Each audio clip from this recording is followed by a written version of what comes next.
Well, hello there, humans, hooligans, and earthlings, wherever you are, whatever you're doing, and whomever you're lucky enough to be doing it with, thanks for watching. In this episode, we're going to talk about Brian's GTR from Too Fast, Too Furious. We all remember the car. This is the car that Brian acquires in a special DVD feature as part of the prelude to Too Fast, Too Furious. Maybe you've seen that on one of the DVDs. This car makes its grand entrance early in the movie when he races Slapjack, Orange Julius, and Suki. And of course, the car is used in the now famous bridge jump sequence. More on that in a few minutes. There's so many myths and so much misinformation floating around, I felt it was time to do a video. But first, let's start with a little bit of backstory. Let's go back in time. It's June of 2001 and Fast and Furious had just been released and it had been a crazy hit. By late 2001, everyone was talking about it. I still had my orange Supra, but I had already set my sights on its replacement. I was doing many appearances with Paul Walker in my Supra to promote the first film, but I was ready for a change. I spoke to the guys at Motorex and they told me that their Blackbird GTR was for sale. This is the car that Paul Walker had been driving for about a month or two and was considering buying it, but he ended up with a silver GTR V-Spec. He actually gave an interview for the Max It Out video guys saying that he owned the car, but that's not true. He had not bought the car, he was just test driving it for what we might call an extended test drive. Since the Blackbird was now available, I jumped on it. I paid $78,000 for this car in July of 2001. As it turns out, it would end up being one of only 14 federally legal R34 GTRs that Motorex ever certified. When I say one of 14, I mean that this number is approximate. Even Sean Morris, who's arguably the guru godfather of SKYLINE in the United States, and formerly of Motorex, he doesn't have the exact number. So let's just say it was about 14 that were fully federally legal.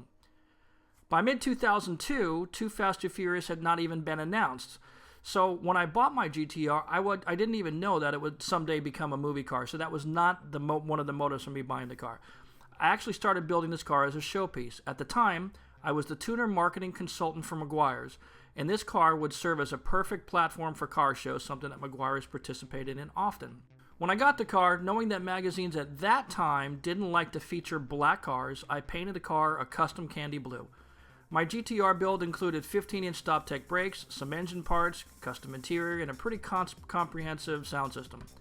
Immediately, the car got picked up for several magazines. Super Street, Modified Magazine, and HCI all ran features on this car. Fast forward to late spring 2002. David Martyr, my former boss on the original Fast and Furious, called me up.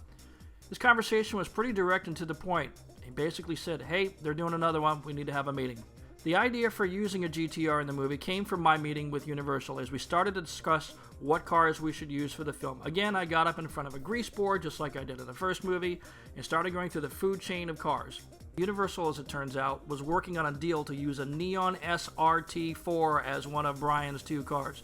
No! God, please, no! I strenuously objected to this, and to his credit, John Singleton, the director, told me, quite literally, and I quote, "Lieberman, I don't want no booty-ass shit in my movie. If this is booty, tell me now." I told him the truth, that no matter how many nitrous bottles they threw in this car, it was still going to be like putting lipstick on a pig. To Universal's credit, they listened. The Neon was out and the GTR was in. Now the challenge would be getting more of these cars. With my car now cast as Brian's car, we had to get other GTRs so that we could build copies of the car for the stunts that we had planned. Since Motorex was the only game in town back then, I contacted them. We promptly ordered 4 more R34 GTRs from Motorex. We paid them $48,000 for each car and paid another $13,000 to ship them. These 4 cars were never made to be federally legal, so they're essentially gray market imports. One of the action sequences of the movie called for a high-speed bridge jump. We all remember that scene. To do this, we needed to buy another GTR. The next one that we got was from Andy at Middlehurst Nissan in England. This car was gutted and we installed a 10-point stunt cage made from 200 feet of tubing and a full safety harness to protect the driver. For close-ups of Brian while he was driving, we'd also need a MIC rig car. The good news is that we didn't cut up a real GTR for the MIC rig. For those who don't know, a MIC rig is a custom platform on which we mount the shell of a car. It is used to simulate actors actually driving the car. For those keeping account, we now had a total of 6 GTRs and 1 240SX. The cars were designated as follows. Hero 1 was my car, Hero 2 was the backup for Hero 1, Stunt 1 did the primary stunts. When that car was down, we used Stunt 2. For studio and CG work, we had Stunt number 3, and then last but not least, we had the jump car. So why do we use real GTRs instead of GTTs? Simply put, time and money. It was easier to get real GTRs rather than bringing over GTTs and converting them. Converting GTTs to GTRs, as you probably know, requires grafting in new quarter panels, new fenders, bumpers, and fabricating a replica of the MFD on the dash and so forth. It just wasn't worth it. Using my car as the Hero 1 car was challenging enough. As I mentioned earlier, the car was already pretty modified before the movie. Those modifications also included an elaborate sound system. In fact, we included elaborate sound systems in many of the cars for two reasons. One, that was all the rage back in 2002, and two, we were working with many sponsors including Clarion, Panasonic, Rockford Fosgate, and others. So I set about to design the sound systems for all the cars and handed the sketches to West Coast Customs, who did a great job on the sound systems, most of which were completed before the cars ever shipped to Florida. Despite the progress, there was much yet undone. For starters, we wanted to experiment with glowing brake rotors. I had shown Universal some footage of cars racing at night and thought it would be a cool effect to integrate into the film. To pull this off, our special effects team fabricated some semi-transparent rotors with custom fab neon tubes. The glowing light was adjusted by using a remote-controlled rheostat, basically a dimmer switch. Unfortunately, despite all the work, that piece of footage didn't make it into the final edit of the movie. That's a shame, too, because anything that adds more authenticity to that street race would have certainly been welcome considering all the CG that we used in that sequence. It's not uncommon for a studio to cut out bits of footage. We've all heard that before. Basically, what they're trying to do is keep the story moving, and anything that's not an integral part of the story doesn't really need to be there. Another fun bit we wanted to work in was the nitrous purge bit. When Brian pulls up to the race, he's seen using the nitrous purge. Of course, racers know what this is all about. The fun part was using it to blow up one of the girls' dress as sort of a tribute to the famous Marilyn Monroe photo. Younger viewers probably have no idea what I'm talking about. During the race scene, we see the usual Hollywood interpretation of street racing. 10-speed gearboxes, downshifting whenever you're losing, and an infinite supply of nitrous at your fingertips. The icing on the cake is the bridge jump. Some people think it's unusual to jump a bridge during a street race. Not in Hollywood. While we did actually jump a car, it wasn't at 160 miles an hour. In fact, it was more like 55 miles an hour, and we used a launch ramp, not a bridge elevated at about 45 degrees. In true Hollywood style, the GTR lands perfectly and continues on to victory. In reality, the car actually traveled about 100 feet down the road and landed slightly nose down. Ideally, it should have landed level or a bit more on the tail end of the car. As you'd expect, there was damage. A broken oil pan, tacoed wheels, busted suspension bits, and frame damage was the result. Amazingly, the car was up and running in just a few days. Believe it or not, that car was eventually fixed and sold to a private owner. With the race complete, things seem to be going Brian's way. The celebration is cut short when the popos show up. Do they still say popos? I'm going to say that they do. Predictably, onlookers scramble and everyone flees the scene. As the cops close in on Brian, we're treated to a new invention, dubbed the ESD, which presumably means electrostatic discharge.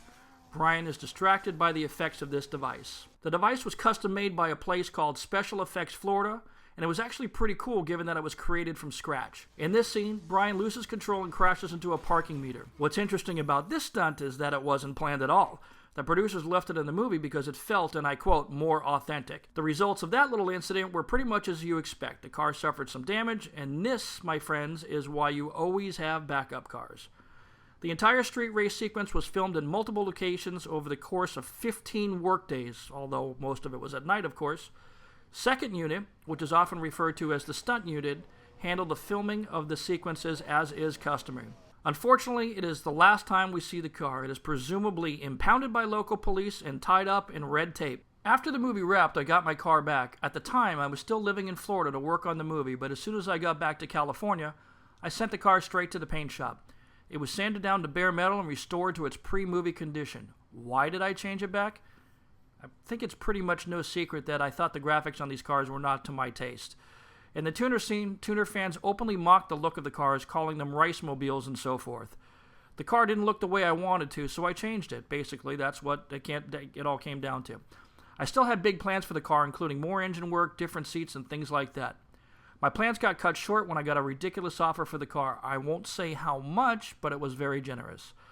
The car was then sold to Motor Mavericks in Tennessee, who proceeded to change the car radically. It went back to black, the audio was removed, some of the engine goodies were removed, and the wheels were changed. My GTR was sold again around 2012 or so, I'm not sure exactly of the year, and the current owner is keeping his ownership private. I know who he is, we've actually talked on many occasions, and he does have plans to restore it to its movie condition, but as of this filming, 2019 in June, that undertaking has not yet begun. And so the good news is that my GTR is still intact, but it's now black and missing about half of the movie equipment, but it still exists. For me, though, the best part of this experience was hanging with Paul. By this time, Paul was really getting into GTRs and had just purchased one for himself. It's probably no secret that Paul was an avid car enthusiast, and whenever we saw each other on set, he liked to talk about stuff he could do to his own GTR. Those were good times and good memories.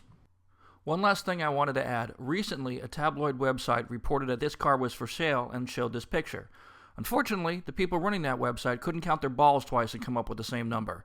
The car that is actually for sale is Paul's blue R34 from Fast 5. The car is listed at $1.3 million, but will have a better chance of selling at about $500 to $750K. That's it for this episode. Thanks for watching, everybody. If you're liking the videos I've been producing, please be sure to subscribe and share them with your friends. Thanks again, everybody. Talk to you next time.